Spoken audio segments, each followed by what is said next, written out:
welcome to another episode of Jim Rants. A very special episode because it is Thursday, a Thursday episode for you people for the opening day. I call this. Do you guys consider the playing games like officially?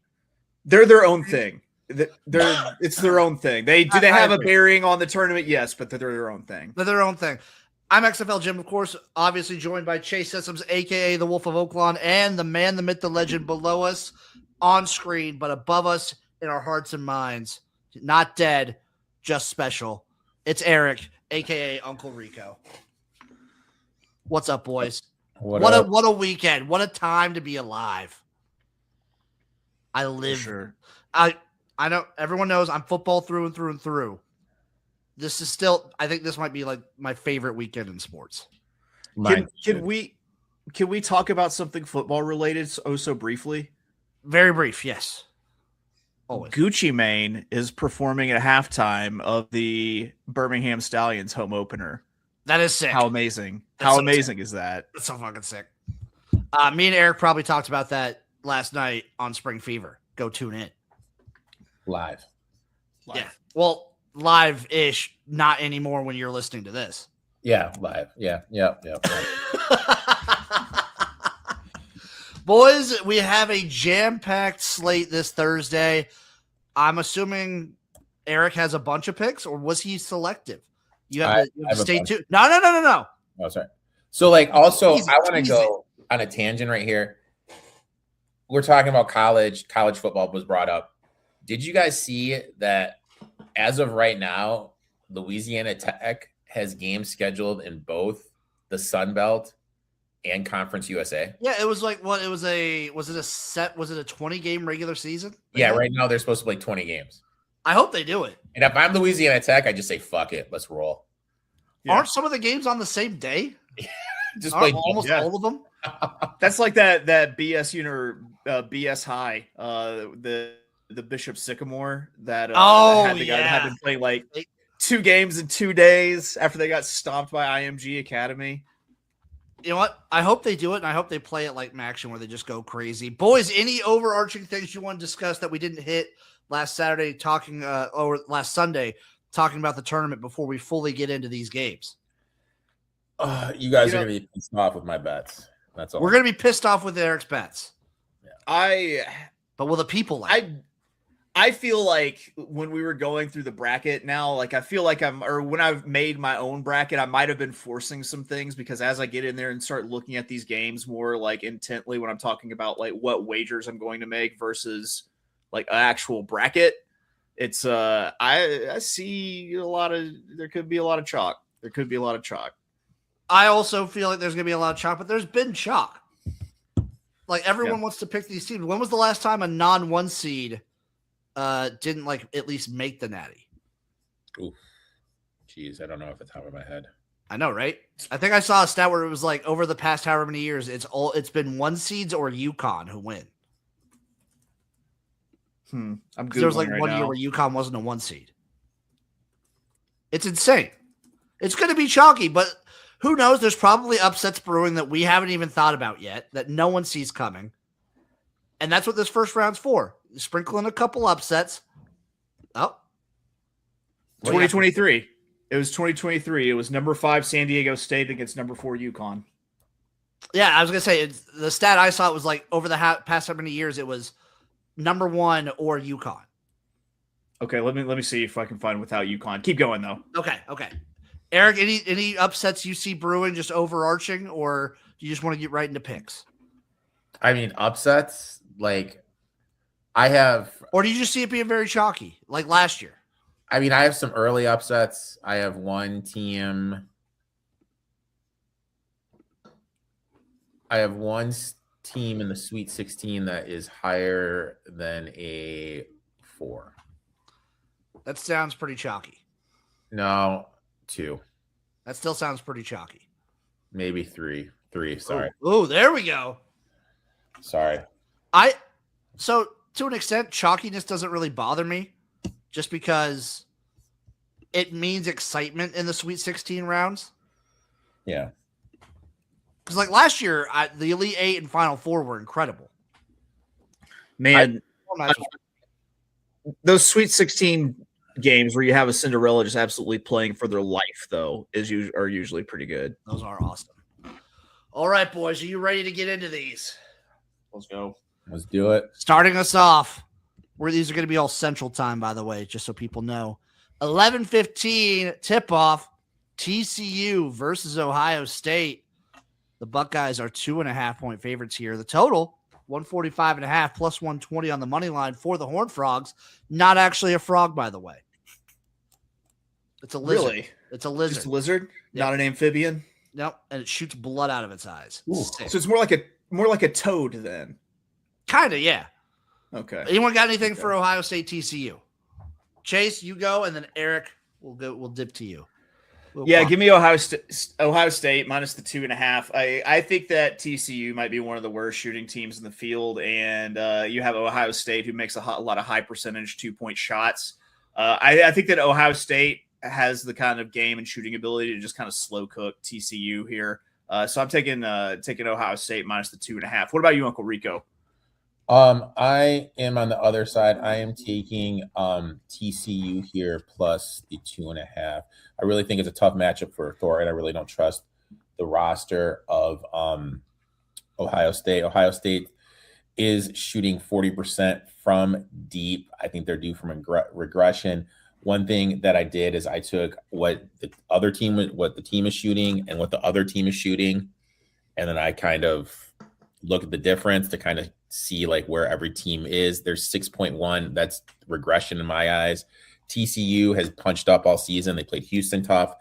They played Iowa State tough. They won at Kansas. I think they're going to have the advantage on the glass. They're top 60 nationally rebounding, second chance points. They're going to take the ball out of Thorin's hands. They're good getting to the free throw line.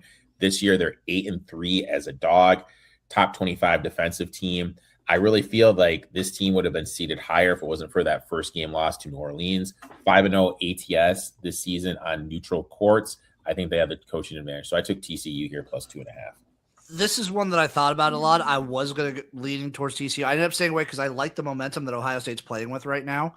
But I was liking TCU just because, like to Erik's point, TCU punches up. If this would have been like TCU as a 6 seed or something, as if they're favored, I probably would have been wanting to fade them. But as the dog against a team that's red hot like Ohio State, damn it, fuck, I'm gonna go fuck. I'm talking myself back into it. I'm talking myself back into it. Yeah, just give me TCU money line. I'm not gonna mess around with it. Up next, only about 25, like barely 30 minutes past. Troy versus Nebraska in Oklahoma City. Speaking of which, though, SeatGeek did say something about 67, like over 60% of the tickets for Oklahoma City have come from the state of Nebraska. That's amazing. By the way, Nebraska 12.5-point favorite, over under 137.5 plus 650 on the money line for Troy. Erik, I know you got something here. You talked about this earlier. I got something here too. I would still play at the numbers you gave. I got Troy at plus 13.5. I put a little sprinkle at plus 800. Any game with Nebraska is just a 3-point shooting contest. They're playing in a venue they've never played in before, unfamiliar shooting environment. Troy is going to be able to generate second chance points. Since February 1st, they are the 10th best offensive rebounding team in the country per Bartorovic, rebounding at a 33% offensive rebounding rate, which is 53rd nationally. The key question is if Troy is going to hit their threes, because Nebraska gives up a lot of looks. If Troy is able to hit their threes, I think they are very live to actually win this game. Nebraska is a team I had circled the fade. Troy, physical up front, high 3-point variance game. In that case, I'm always going to take the under. One thing Troy is going to be able to do is they're going to throw a lot of different defenses at Nebraska. They're going to press. They're going to play zone. And that's not stuff that other teams do in the Big Ten. So they're not going to have a lot of exposure to that. Inflated balls, new gym. I think Nebraska is going to struggle hitting threes. I'm going to take the dog here in a high game. I love your speaking to the under as well, because even if Nebraska's offense continues to be what it has been, where it's been pretty stagnant unless someone gets red hot, which is a possibility, but not, I don't know how likely it is, especially this first round. But Nebraska's defense has been pretty solid throughout, like even this struggling period. and they do generate takeaways and everything. So I kind of like the under in this game. I bet Troy plus the 12.5. Like Erik said, you have to sprinkle. If they lose and they don't cover, I won't care because Nebraska, if it means Nebraska gets a win, I will be on cloud 9. And I mean, Troy beat Akron at home, who I feel is the best mid-major in this conference. They went out west. They won. They're not bad. At San Diego State. They lost by 1 in overtime to a fully loaded USC team early in the season. I think this team is decent, so I'm a little worried about your Huskies, buddy. I'm not worried about them winning because I do think they will win, but that's such a big spread, and I have to sprinkle when you see a number like 650. Absolutely crazy. Up next, South Florida, Louisville. The Cardinals are 4.5-point favorites here, over under 163.5, plus 164 on the money line for the Bulls of South Florida. To me, this is sorry, go ahead. Go ahead, Chase. I'm gonna go ahead, and this is one that I'm like adding on in real time. I'm gonna go ahead and I'm gonna jump on South Florida on the money line. Their style of basketball is just absolutely wild. It's about how many shots they can put up. You have Louisville, which I believe has a big injury coming into this game. The best player, Brown, is not playing. Yeah, so I think if you can catch USF early enough before the money line starts drifting down a little bit, which I'm sure it already has, but if you can catch it, go ahead and unload on the Bulls here, I think. Yeah, I fired away for the same reasons Chase explained. I fired away plus 4.5 for USF, money line plus 164, and then I put a little bit on the under 163.5 as well. I'm thinking this could be an ugly game. USF has a way of uglying up games. They do. Did you touch this one, Erik? No, like for me, I just of live betting written all over it. Kelsey seeing his first tournament win. Louisville very hot and cold. South Florida is the best thing is the same way. I really feel this is going to be a game where if you actually are monitoring the live markets, you're going to be able to get a plus 175 or better on both teams and just hedge out and have money either way. That's not fun. That doesn't sound fun. But I will, with the South Florida coach's story, I will be rooting for South Florida, and I did pick South Florida in my bracket, but I have no bets in this game. We did roll with the Bulls.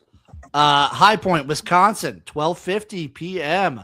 Wisconsin 10.5-point favorites here, over under 163.5 plus 370 on the money line.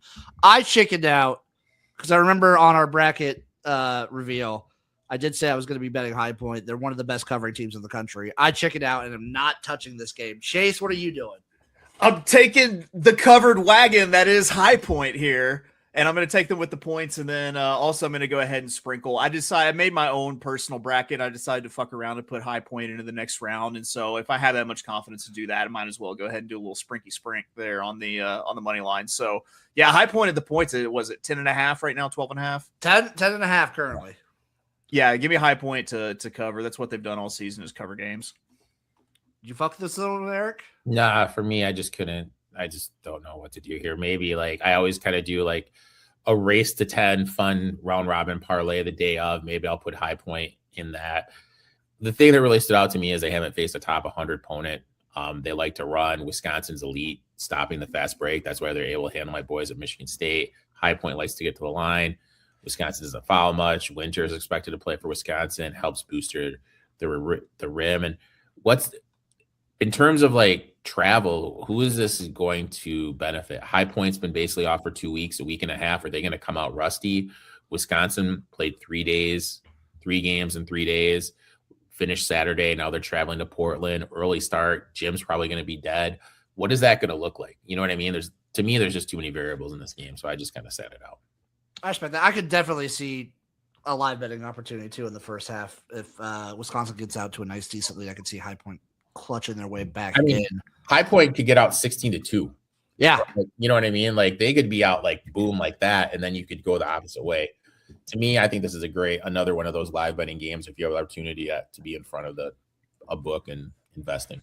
It's one of the most beautiful things about March is the live betting. Yeah. I just imagine Uncle Rico sat in front of it. You probably don't, but like a 6-monitor computer, like you're at a stock trading desk. Yeah. You have all the games and you have all of your sports books up, and you're just like, yeah, I'm going to just live bet everything. Sometimes like a 3/4 recline, like in a Matrix movie. Yep. Sometimes I'm able to get dirty like that. Sometimes. I can believe it. 1:50 p.m. Siena versus Duke, baby. Duke are 27.5 point favorites. Total is 135.5 plus 3,500 on the money line. I was looking at the first half under here. Duke 21-10 to the first half under the season. Siena 17-9 to the first half under. Shire 72-50-1 to the first half under in his career. 8-3 in the tournament to the first half under. No Chandler for Siena really hurts what they're able to do. And this team has basically plays 5 guys. So the legs are going to start to go toward the end of that half. So if anything, I would play the first half under here, but I didn't get involved as of yet. No, I'm staying away from this one. I think Duke's going to annihilate them. Ooh, my boy Maddie will be upset with that one, buddy. I'm sorry. My boy Maddie is a proud Siena season ticket holder. McNeese versus Vanderbilt, baby. Vanderbilt 11.5 point favorites. Over under 149.5 plus 525 on the money line. I did it, and maybe I'm buying too much into like the end of the season run they've had, but they've been decent all season. I'm taking Vanderbilt minus 11.5. I'm doing it. Versus McNeese. I didn't make a play. I thought about being on the opposite side of this, and the reason this is complete vibe, which is I kind of feel like they dumped the Gatorade after they beat Florida. Then they had the letdown of the SEC championship game, and they're really just kind of limping into the tournament after that game, and being on that emotional high. So I kind of like McNeese as a little sprinkle too, but it's not a play for me. I think they're just so much better. When I was looking at this, I expect a high scoring game. Is McNeese going to be able to get stops? McNeese does have length. They have athletic talent that should be playing at a higher level of ball. Larry Johnson is going to be his breakout performance. When I do like some player props, I'll probably look to his over in points. He could easily go for 40. Vanderbilt is playing on 3 games in 3 days, finished on Sunday against Arkansas, looked tired at the end of the game. Is that going to play a factor in the game against McNeese, which is coming in rested? Vanderbilt's guards also had a problem with the length of Arkansas's guards. McNeese, they do have some lengthy guards. Like, how is that going to look? McNeese, 68th in Ken Pom, but they do shoot 7.3% worse away from home. To me, this is just another one of those live betting games, and I'll probably take McNeese to race to 10. I'll probably look to McNeese in one of those round rock. No, those are fun, dude. I know those are awesome. I love those, Eric. No, I'm not dogging you. Those are great. Find like 4 little dogs, like High Point, McNeese. Just play the race to 10 and just do a little fun, little small round robin with it. But in terms of like betting on the game, I just couldn't get there. North Dakota State at your boys, the Michigan State Spartans.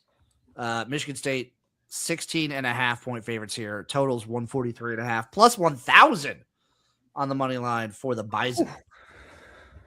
So when I was looking at stuff, North Dakota State can't stop the fast break. That's all Michigan State can do on offense. And they most of their offense comes from second chance points. Good luck doing that against the Izzo team, especially coming off an embarrassing loss against UCLA. I was going to say, like, the only things that North Dakota State does remotely well, Michigan State does way better. Yeah. So I think this is going to be a blowout. Yeah. Hawaii at Arkansas. I'm just going to call it at Arkansas, baby. Razorbacks 15.5 point. Even though it's in Portland. Yeah. You guys travel. You have that West Coast presence. We do. We travel well. 15.5 point favorites for Arkansas. Over under 159.5 plus 850 on the money line for the Warriors. All right, Chase. Go ahead, man. Chase. Did you bet it? I'm gonna. It's it's a system play here. Woo damn pig. Give me Arkansas to cover the 15.5. Though I will say, to kind of cover my ass a little bit here, I do like Hawaii first half.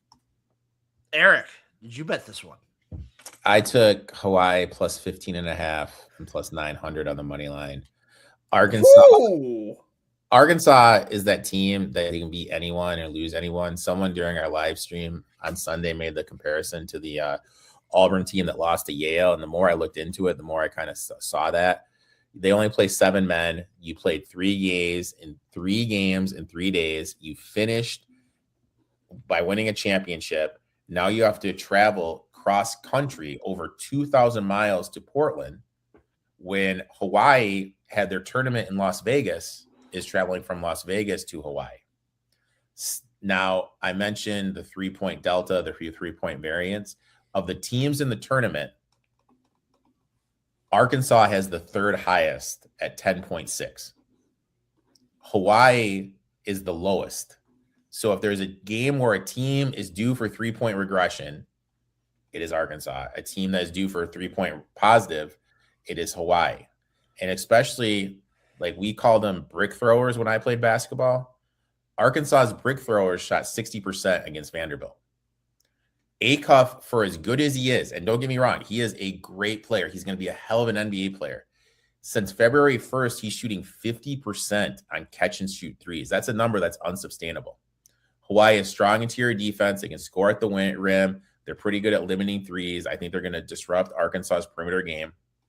Cal is 2-8 ATS while laying 15 or more in the tournament. When there's a 7 seed differential, 4-9 ATS in the first round, the worst of any coach in the tournament. Acuff could get 40 here. Don't get me wrong. But I think that Hawaii is going to change from their drop coverage. They're going to look to double him. They're going to look to play a lot of zone. And we've seen that Cal has struggled in zone. He's struggled making adjustments.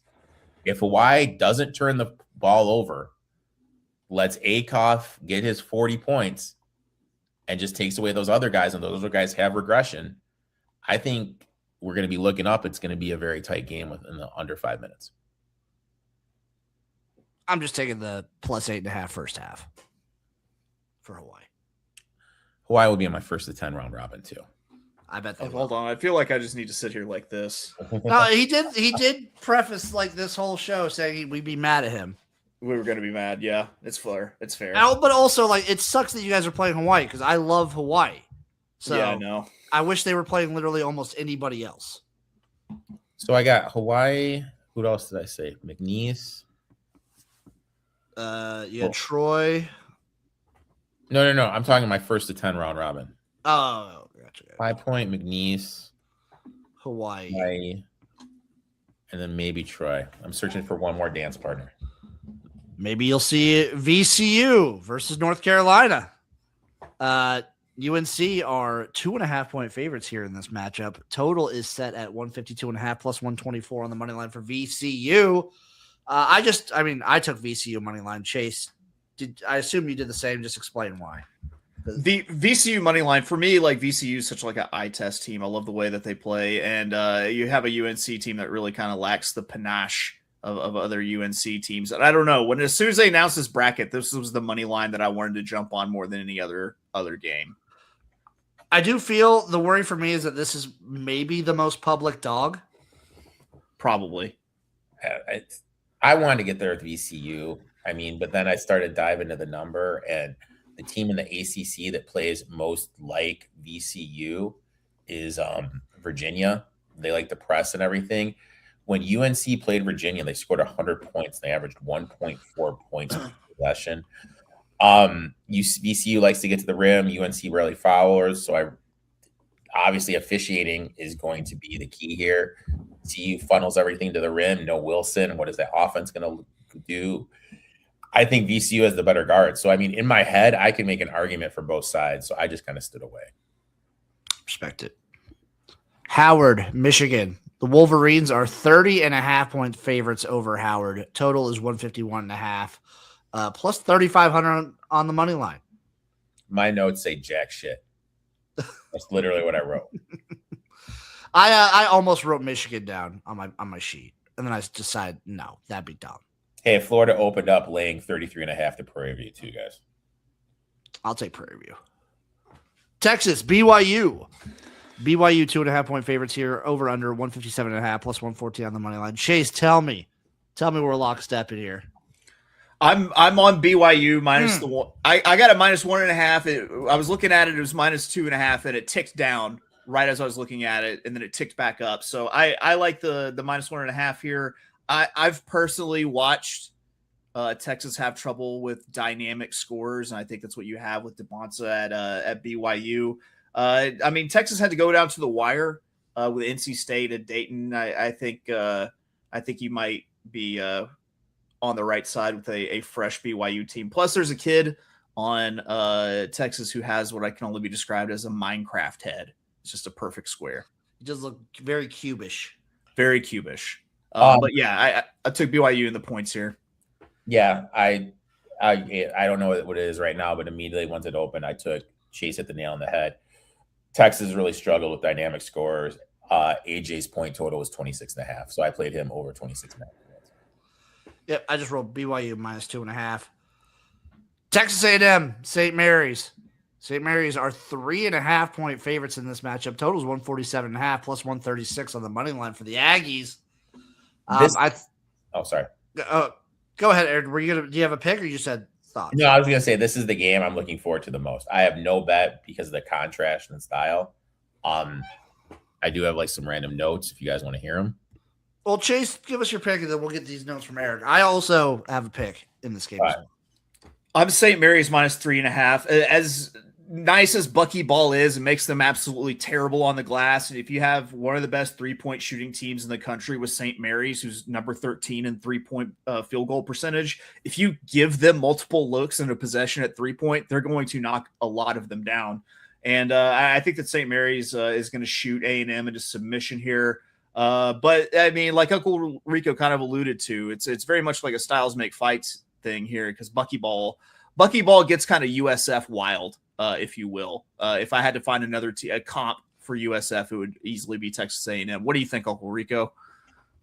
I did nothing here. These are just my notes.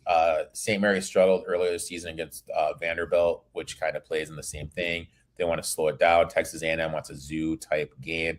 My big question was Texas A&M's lack of turnover in the second half of SEC play due to the teams were used to the Buckyball style? You know what I mean? Like, what is St. Mary's going to do? They should be able to control the glass. They're going to I think Randy Bennett is a very solid coach. Will have his team prepared. Texas A&M's record versus teams this year in the tournament, just 3-9. So, I mean, and St. Mary's is the best 3-throw shooting team in the tournament. So, I mean, I definitely would go to St. Mary's. I'm in a survivor and I'm in 2 survivors, and one of them, St. Mary's, is my pick for the first day. All I did, I think St. Mary's is going to control the pace of this game 100%. I just bet Texas A&M's team total under 72.5. Don't think they're going to get too many opportunities. Penn versus Illinois. Illinois, 25.5 point favorite here, over under 151.5 plus 2,200 on the money line. Crazy Ivy League coming in. I mean, do you believe? Here's the thing. It was just announced that Roberts, their best player, is out. Powers is banged up. Penn doesn't have. If that's the case, what's going to happen? You know what I mean? Are they going to be able to score enough? Because they shot 50% from 3 against Villanova. 50%. Guess what the score was in that game when Penn played them? Or guess how many they lost by? Whatever. Guess how many they lost by 8. I'm gonna guess 8. They lost 90-63. Yikes. Whew. So I mean, in my eyes, they just don't have enough points. My only worry is this Illinois team, to me, doesn't look like a team that can step on anyone's throat. You know what I mean? They just kind of look like they're going through the motions. A lot of rumors that Stojakovic has 2 feet out the door, that he's already looking to transfer. So long term, not good for Illinois. But like I said on Sunday, I think Illinois is a cakewalk to the Sweet 16. I was going to say, also, the thing with Illinois is they do have the offensive firepower to put the scare into anybody. And they're so long, and they all shoot 3-pointers so well. And for the season, they shot 40% from deep. And then what is it? Over the last month, they're at 31. So they're obviously due for a little positive regression right there. So, I mean, gun to my head, I would take Illinois, but I don't have a gun to my head. St. Louis, Georgia. The Bulldogs are 2.5 point favorites here, over under 169.5 plus 124 on the money line for the Billikens of St. Louis. Chase. Oh, go ahead. Sorry. I just had. I've got my. Oh, go ahead. I want to hear it. I want to hear it too. Whoever wins this game is live to beat Michigan in the second round. Whoo. Yeah, I can see it. Well, if that's the case, I hope it's the St. Louis Billikens because I'm on St. Louis on the money line plus 125 here. I honestly, when I look at how well St. Louis shoots the ball, especially Larry Nerd or Larry Blurred, I guess is what Avila is what they call that kid. I think the shooting stats really kind of speak for this game, and it makes me think that this is a case of wrong team favored, and this is a wildly inconsistent Georgia team. It's a wildly consistent St. Louis team. I'm going to go ahead and I'm going to get on the plus money here and take the Billikens plus 125. Respect. Kennesaw State, Gonzaga. The Zags are 21.5 point favorites here. Total is 154.5 plus 1,600 on the money line for Kennesaw State. Anyone getting there? Anyone touching it? Oh, we still talking? Unless you had a pick for, did you have a pick in St. Louis, Georgia, Erik? I have notes for every game, but I had no bet. Oh, I moved on. Kennesaw State, Gonzaga. No, you're good. I just that's a game I'm looking forward to. Georgia, St. Louis, another one of the games I think you're going to be able to live bet the shit out of it. Oh, 100%. Do you have anything for Gonzaga? Few 24-31 and 1 ATS. And Kennesaw State plays with a fast pace. To me, this is backdoor written all over it, but I didn't bet it. Yeah, I can see it. Last game of the day, Houston, Idaho. The Cougars of Houston are 23.5 point favorites here. Total is 138.5 plus 2,200 on the money line. I had to take, you guys know me, I got to take one of these big spreads. I'm doing it. I'm taking Houston. I'm taking Houston minus 23.5. No. I thought about I'm doing it. They're turning the defense on right now. They're going to turn it on. I kind of liked what I saw out of Idaho in Starch Madness in the Big Sky tournament. I like it enough that I think you play the first half number with Idaho in that game. I mean, you could do your huge spread and it probably will come to fruition, but this feels like one of those teams or one of those games where it's like, oh, wow, Idaho's only down 3 points at halftime. What happened? I can very easily see that being the case where it's like, oh, Idaho's like keeping it real close. And then you look and there's a minute left and Houston's up by 30. Yeah. They just shut them down in the second half. Yeah, totally. Any thoughts on this one, Erik? I was looking at Idaho's team total under. They played really slow in Starch Madness. Houston, after what we saw from them and how they lost to Arizona, I think Sampson's going to be on their ass like no other. So I think they're going to be really locked in defensively. I was looking for that. I was hoping to get a number north of 60, but it opened up at 55, so I didn't do anything. Any other thoughts on Thursday action? No. I just treasure this moment. I don't know. I think if we're going to have – I went into this episode I was thinking it might be chalky. And then as you talk about games, I'm like, ooh, I kind of like that dog on the money line. Ooh, I kind of like that dog on the money line too. I just feel like, these days are just made perfect for round robin bettors like ourselves. God damn it, they are. So I'm going to do a round robin of 1st to 10. I'm going to go High Point, McNeese, Hawaii.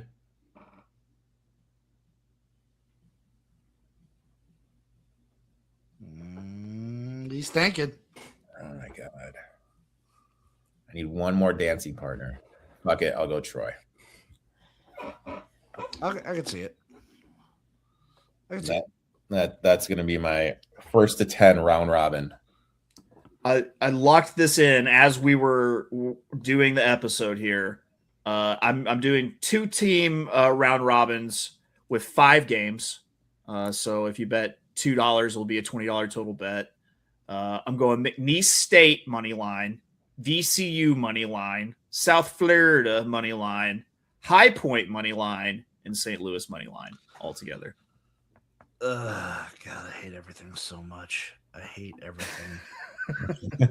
I gotta go. I mean, I gotta do. It's just a little 3-teamer. It's Troy, VCU, South Florida. I mean, I'm gonna do a massive one with all my dogs. So if you want that, you can DM me for it because I don't want to spoil the bets that we're gonna give out on tomorrow's show. Speaking of which, tune in tomorrow, Friday, for our morning pick show, the bright and early for you guys. And that's where we will see you. You can follow that man at of Oaklawn everywhere. You can follow that man at eTop21 Sports. You can follow me at XFL Jim. Lots of stuff coming out. Actually, today, all of my UFL, like getting ready for the season videos start coming out. I'm rolling out 7 videos in 7 days. So that's what I'm talking be looking forward to that, folks. Yeah. Do you see the smile on my face? Oh, I'm so excited for stuff, UFL so. season, dude. See you guys tomorrow. We love